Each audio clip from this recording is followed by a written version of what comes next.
ನಾವು ರೇಗಿಸ್ತಾ ಇರ್ತೀವಿ ಅವರಿಗೆ ಜಸ್ಟ್ MBBS ಪಾಸ್ ಸರ್ ನೀವು, ಅದಾದ್ಮೇಲೆ ನೀವೆಲ್ಲ PhD ಎಲ್ಲ ಮಾಡ್ಕೊಂಡ್ರಿ ಅಂತ ಹೇಳ್ಬಿಟ್ಟು. ಅವ್ರ ಕನಸು ಯಾವ ಥರ ಇತ್ತು ಅಂತಂದರೆ ಪ್ರತಿಯೊಂದೂ ಭಾಳ ಅದ್ಭುತವಾದಂಥ ಒಂದು ಕಲ್ಪನೆಗಳನ್ನೇ ಬರ್ಕೊಂಡಿದ್ರು. ನಾನು ಬೇಸಿಕಲಿ ಒಂದು 7-8 ವರ್ಷ ನಾನು ಡೈರೆಕ್ಷನ್ ಡಿಪಾರ್ಟ್ಮೆಂಟಲ್ಲಿದ್ದೆ. ಬಟ್ ನಮ್ಗೆ ಏನಾಗುತ್ತೆ ಅಂದರೆ ಇಲ್ಲಿ ಈ AC ರೂಮ್ನಲ್ಲಿ ಅಲ್ಲೆಲ್ಲ ಕೂತ್ ಮಾಡೋ ಕೆಲಸಗಳು ನನಗೆ ಆಗಲ್ಲ, ಕೂತಲ್ಲಿ ನಿದ್ದೆ ಮಾಡ್ಬಿಡ್ತಿದ್ದೆ. ನಾವಂದರೆ ಬರೀ ಆರ್ಟ್ ಡಿಪಾರ್ಟ್ಮೆಂಟ್ ಮಾತ್ರ ಕೆಲಸ ಮಾಡ್ತಿರಲಿಲ್ಲ, ಡೈರೆಕ್ಷನ್ನು ಅದು ಎಲ್ಲದನ್ನು ಬ್ಯಾಕ್ಗ್ರೌಂಡ್ ನೋಡ್ತಾ ಇದ್ವಿ. ಗೂಗ್ಲಿ ಫಸ್ಟ್ ಸಿನಿಮಾದಲ್ಲಿ ಜಯಣ್ಣ ಅವರು ಪ್ರೊಡಕ್ಷನಿಂದ ಫಿಲ್ಮ್ಸಿಂದ ನನಗೆ ಅವಕಾಶ ಕೊಟ್ಟರು. ಬಂದ ಹರ್ಷ ಮಾಸ್ಟ್ರು ನನಗೆ ಕಡಿಮೆ ಬಜೆಟ್ನಲ್ಲಿ ಯಾವ ಥರ ರಿಚ್ ಆಗಿ ತೋರಿಸ್ಬೋದು ಅನ್ನೋದಕ್ಕೆ ಅವರು ಪ್ರಿಪೇರ್ ಮಾಡ್ಕೊಂಡು ಬಂದಿದ್ರು. ಇಲ್ಲಿ ಯಾವುದೇ ಹಳ್ಳಿಗಳಿಗೆ ಹೋದ್ರೆ ಅಲ್ಲಿ ಅಟ್ಮಾಸ್ಫಿಯರ್ ನೋಡ್ತಾ ಇದ್ದೆ ನನಗೆ. ಅಣ್ಣವರೆಲ್ಲ ಯಾಕಿನ್ನ ಅವರು ಲೆಜೆಂಡ್ ಆಗಿ ಉಳ್ಕೊಂಡಿದ್ದಾರೆ ಅಂದ್ರೆ ಆನೆಸ್ಟ್ ಆಗಿ ಕೆಲಸ ಮಾಡಿದವಾಗ ಯಾವುದೇ ಕಾರಣಕ್ಕೂ ದುಡ್ಡಿನ ಹಿಂದೆ ಬೀಳ್ಬೇಡಿ, ಅದ್ಭುತವಾಗಿ ಕೆಲಸಗಳು ಮಾಡಿ. ಕೆಲಸ ನಾವು 100 ವರ್ಷದವರೆಗೆ ಮಾಡಿರೋ ಕೆಲಸಗಳೆಲ್ಲ ಬದುಕಿರ್ತೇವೆ. ಹಲೋ ಕನ್ನಡ ಅಭಿಚನ್ನ ಭಗೀರಾ ಸಿರೀಸ್ ವಿಶೇಷ ಕಾರ್ಯಕ್ರಮಕ್ಕೆ ನಿಮ್ಮೆಲ್ಲರಿಗೂ ಹಾರ್ಟ್ಲಿ ವೆಲ್ಕಮ್. ನಾನು ನಿಮ್ಮ ಕಾವ್ಯ ಕೃಷ್ಣಮೂರ್ತಿ. ಭಗೀರಾ ಕೆದಕ್ತಾ ಹೋದಂಗೆ ಸಾಕಷ್ಟು ವಿಚಾರಗಳು ಹೊರಗೆ ಬರ್ತಾ ಇದೆ. ಹೌದು, ಸಿನಿಮಾ ನಾವೇನು ಎಕ್ಸ್ಪೆಕ್ಟ್ ಮಾಡಿದ್ವಿ ಇದು ರೀಚ್ ಆಗುತ್ತೆ, ಅದನ್ನ ಡಬಲ್ ಮಾಡುತ್ತೆ ಅನ್ನುವಂಥ ಎಕ್ಸ್ಪೆಕ್ಟೇಷನ್ ಮತ್ತೆ ಹುಟ್ಟಾಕಿದೆ. ಸಾಕಷ್ಟು ಕಲಾವಿದರಿರ್ಬೋದು, ಸಿನಿಮಾದ ಟೆಕ್ನಿಷಿಯನ್ ಅನ್ನ ಮಾತನಾಡಿಸುವಂಥ ಪ್ರಯತ್ನ ಮಾಡ್ತಾ ಇದೀವಿ. ಸದ್ಯಕ್ಕೆ ನಮ್ಮ ಜೊತೆ ಸಿನಿಮಾದಲ್ಲಿ ಆರ್ಟ್ ಡೈರೆಕ್ಟ್ ಮಾಡಿರುವಂಥ ರವಿ ಸಂತೆ ಹಾಕ್ಲು ನಮ್ಮ ಜೊತೆ ಇದ್ರೆ, ಅವ್ರನ್ನ ಮಾತನಾಡಿಸೋಣ. ಮೊದಲಿಗೆ ಅವ್ರನ್ನ ಕಾರ್ಯಕ್ರಮಕ್ಕೆ ವೆಲ್ಕಮ್ ಮಾಡ್ಕೊಳ್ಳೋಣ. ಸೊ ನಮಸ್ತೆ, ವೆಲ್ಕಮ್ ಟು ದ ಶೋ. ಹೇಗಿದ್ದೀರಾ? ಸೊ ಭಗೀರಾ, ನಾನು ಹೇಳ್ತಾ ಇದ್ದೆ ಗೆದ್ತಾ ಹೋದಷ್ಟು ಸಾಕಷ್ಟು ವಿಚಾರಗಳು ಸಿಗ್ತಾ ಇದೆ. ಸೊ ನೀವು ಕೂಡ ಒಂದು ಮುಖ್ಯ ಪಾರ್ಟ್ ಆಗಿದ್ದೀರಿ. ಇದೆಷ್ಟು ಖುಷಿ ಕೊಡುತ್ತೆ ಅಂತ, ಯಾಕಂದರೆ ಇಂಥ ಒಂದು ಸಿನಿಮಾದಲ್ಲಿ ಪ್ರೊಡಕ್ಷನ್ ಹೌಸಲ್ಲಿ ಜೊತೆಗೆ ಕತೆ, ಡೈರೆಕ್ಷನ್ ಇವೆಲ್ಲವನ್ನು ನೋಡ್ತಾ ಇದ್ರೆ ಇದು ನನ್ನ ಅದೃಷ್ಟ. ಅಂದರೆ ಈ ದೊಡ್ಡ ಸಂಸ್ಥೆನಲ್ಲಿ ನಾವು ಈ ಒಂದು ಕಾನ್ಸೆಪ್ಟ್ ಇದರಲ್ಲಿ ಏನು ಕೆಲಸಗಳು ಮಾಡ್ಕೊಂಡು ಹೋಗ್ತಾ ಇದ್ದೀವಿ.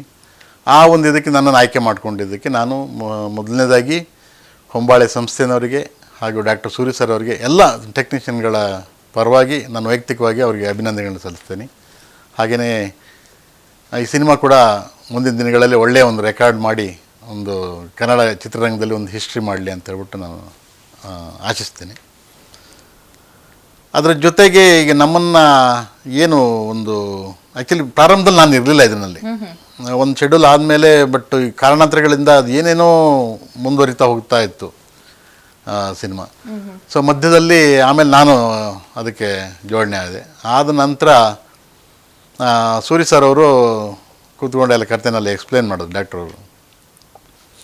ಸೊ ಅದು ಅವಾಗ ತಾನೇ ಅವ್ರದ್ದು ನಾವು ರೇಗಿಸ್ತಾ ಇರ್ತೀವಿ ಅವರಿಗೆ, ಜಸ್ಟ್ MBBS ಪಾಸ್ ಸರ್ ನೀವು, ಅದಾದಮೇಲೆ ನೀವೆಲ್ಲ PhD ಎಲ್ಲ ಮಾಡ್ಕೊಂಡ್ರಿ ಅಂತ ಹೇಳ್ಬಿಟ್ಟು. ಅಂದರೆ ಆ ಥರದಲ್ಲಿ ಇತ್ತದು ಅವ್ರದ್ದು.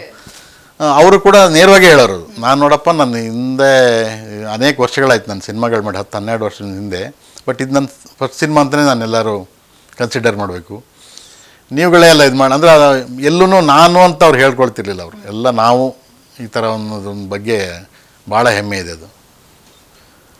ಆ ಒಂದು ನಂತರ ಅನೇಕ ಅವರ ಆಯ್ಕೆ ನಂತರ ಸೊ ನಮಗೆ ಫ್ರೀಡಮ್ ಸಿಕ್ತು ಒಂದು ಕೆಲಸಗಳಲ್ಲಿ.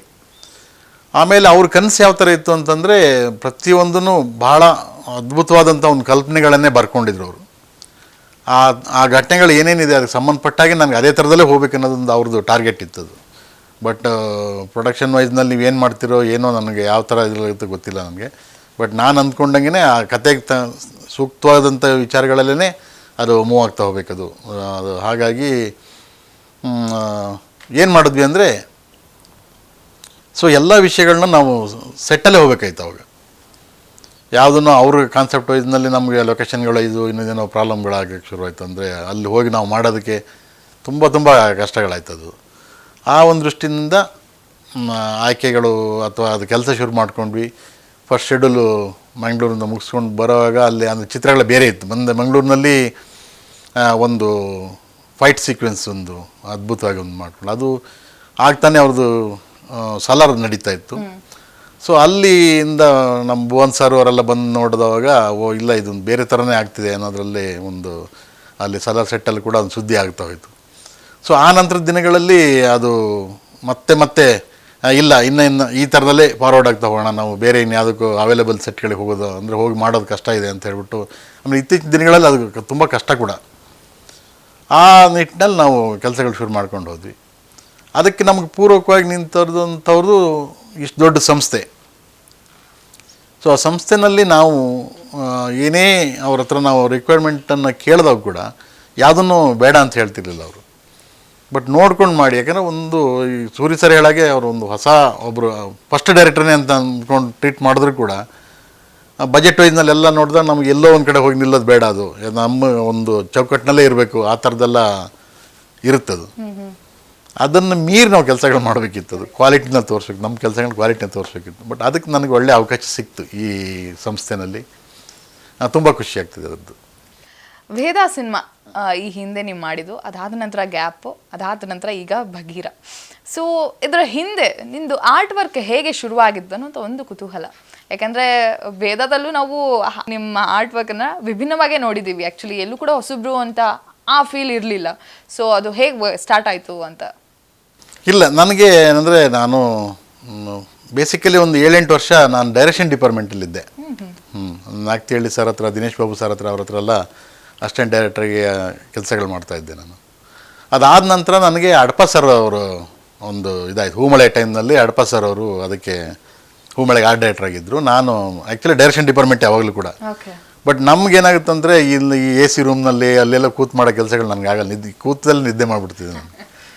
ಸೊ ಅಲ್ಲಿ ಏನಾಗ್ತಿತ್ತು ಅಂದರೆ ಅವರು ಅಡಪ ಸರ್ ಬಂದ ಟೈಮ್ನಲ್ಲಿ ನಮಗೆ ಅದು ಯಾವ ಡಿಪಾರ್ಟ್ಮೆಂಟ್ ಅಂತ ನೋಡ್ತಿರ್ಲಿಲ್ಲ, ನಮಗೆ ಬೇಗ ಬೇಗ ಕೆಲಸಗಳಾಗಬೇಕಿತ್ತು. ಅದು ಎಲ್ಲ ನೋಡಿದರೆ ಆಮೇಲೆ ಹೇಳಿದ್ರು ಮಾಸ್ಟರ್ ಹತ್ರ, ನಮ್ಮ ಡೈರೆಕ್ಟರ್ ಹತ್ರನೂ ಕೇಳ್ಕೊಂಡ್ರು. ಸರ್ ಇಲ್ಲ ಸರ್, ನೆಕ್ಸ್ಟಿಂದ ನಿಮಗೆ ಬರಲ್ಲ ಇವನು, ನನ್ನ ಜೊತೆನಲ್ಲಿ ನಾನು ಹೇಳ್ಕೊಂಡ್ಬಿಡ್ತೀನಿ. ನನಗೆ ಅವಾಗ ತಾನೇ ಅಡಪ ಸರ್ ಕೂಡ ಒಂದು 2 ಸಿನಿಮಾಗಳು ಮಾಡಿದರು.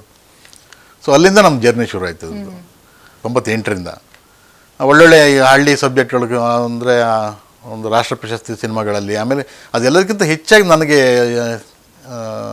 ಬೇಸಿಕ್ ಸಿಕ್ಕಿರೋದು ದೊಡ್ಡ ದೊಡ್ಡ ಕ್ಯಾಮ್ರಾಮನ್ಗಳ ಜೊತೆ ಕೆಲಸ ಮಾಡೋಕ್ಕೆ ಅವಕಾಶ ಸಿಕ್ಕಿದೆ. S ರಾಮಚಂದ್ರ ಸರ್, HM ಅವರು, ಆಮೇಲೆ ಮಧು ಅಂಬಾಟಿ ಅವರು, ಆ ಥರ ದೊಡ್ಡ ದೊಡ್ಡ ಕ್ಯಾಮ್ರಾಮನ್ಗಳ ಜೊತೆಯಲ್ಲೇ ಆ್ಯಡ್ಗಳು ಇದನ್ನೆಲ್ಲ ಮಾಡೋಕ್ಕೆ ಶುರು ಮಾಡಿ, ನ್ಯಾಷನಲ್ ಫಿಲ್ಮು ಆ ಥರದ್ದೆಲ್ಲ ಮಾಡೋಕ್ಕೆ ಶುರು. ಕಾಸರವಳ್ಳಿ ಸರ್ ಮೇನಾಗಿ ಡೈರೆಕ್ಷನ್. ನಾವಂದರೆ ಬರೀ ಆರ್ಟ್ ಡಿಪಾರ್ಟ್ಮೆಂಟ್ ಮಾತ್ರ ಕೆಲಸ ಮಾಡ್ತಿರಲಿಲ್ಲ, ಡೈರೆಕ್ಷನ್ನು ಅದು ಎಲ್ಲದನ್ನೂ ಬ್ಯಾಕ್ಗ್ರೌಂಡ್ ನೋಡ್ತಾ ಇದ್ವಿ.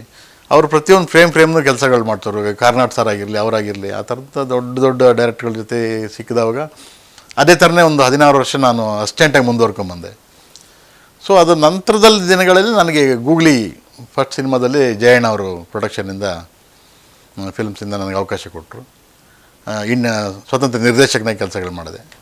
ಆ ನಂತರ ಬಜರಂಗಿ ಪಾರ್ಟ್ 1, 2 ಈ ಥರ ಕೆಲಸಗಳು ಮಾಡ್ಕೊಂಬಂದೆ. ಹರ್ಷ ಮಾಸ್ಟ್ರು ನನಗೆ ಅಂದರೆ ಕಡಿಮೆ ಬಜೆಟ್ನಲ್ಲಿ ಯಾವ ಥರ ರಿಚಾಗಿ ತೋರಿಸ್ಬೋದು ಅನ್ನೋದಕ್ಕೆ ಅವರು ಪ್ರಿಪೇರ್ ಮಾಡ್ಕೊಂಡು ಬಂದಿದ್ದು. ಯಾಕಂದರೆ ನಮ್ಮಲ್ಲಿ ಭಾಳ ಅದ್ಭುತವಾಗಿ ಖರ್ಚು ಮಾಡೋ ಅಂಥದ್ದನ್ನು ಈ KGF ಬರೋವರೆಗೂ ಯಾವುದು ಬಂದಿರಲಿಲ್ಲ.